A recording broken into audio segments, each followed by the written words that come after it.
আমার মান সম্মান আর কিছু রইল না। আমি পানি সমাজে মুখ দেখাবো কি করে?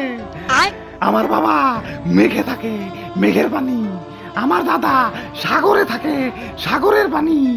এমন করে আমার বাকি আত্মীয়রা খালে, বিলে, পুকুরে, নদীতে রাখে, এমনকি বিল্ডিং এর টাঙ্কিতেও থাকে। আর আমি হতভাগা, আমার এই রাস্তার মধ্যে থাকা লাগতাছে। শেষমেশ আমি কিনা রাস্তায় নেমে গেলাম। বৃষ্টি হও, আরো বৃষ্টি হও।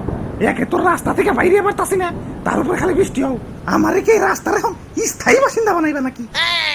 বাড়িতে সুন্দরী ঝর্ণার সাথে আমার বিয়ের কথা চলতেছে, আমি যে রাস্তায় নেমে গেছি। পানি সমাজে যদি এই ঘটনা লিক হয়ে যায়, হাই হাই রে, বিয়ে না আমার ক্যান্সেল হয়ে যাবো। কেউ কি আসো, এই রাস্তা থেকে আমার বাইর করো। বাবা, ভাই রে ভাই, যে বন্যা হইছে আর একটু হলে না সরমলতা সব তো তলিয়াই যাইব। বন্যা হইব না, এটা ঢাস শহর। ব্যাঙ্গে হিসু দিলেই পানি জমা যায়, আর হেনে তো ধুমছে বৃষ্টি। কপাল ভালো তো ছোটবেলায় বাপ মাই হরলিক্স খাওয়াইছিল, নইলে তো বন্যা এখন হাতুর পারন লাগতো। ওরে বাপুরে, কি বন্যাটাই না হইলো। ইয়া রিক্সা না অর্ধেক ডুইবা গেল। ইয়া যাক তাও ভালো, ইয়া প্রাইভেট কারের সে উঁচাই আছি। কপাল ভালো তো আল্লাহ বড় লোক বানায় নাই। বড় লোক হইলে তো প্রাইভেট কার থাকতো।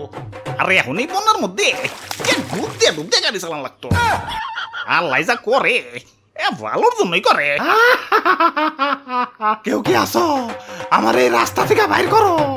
আমি তো এই রাস্তায় থাকার লোক না। ওরে বাপুরে, ইয়া তুমি কেরা? আমি আমি এই পানি সমাজের এক কলঙ্ক। কপালের লিখন, টানা বৃষ্টিতে এই রাস্তায় জমে রইছি। এখন রাস্তায় জমছি ভালো কথা, কিন্তু রাস্তা থেকে তো আর বাইরেতে পারতাছি না। একবার চিন্তা করে দেখো, রাস্তায় নেমে গেছি, মান সম্মান কি কিছু থাকলো?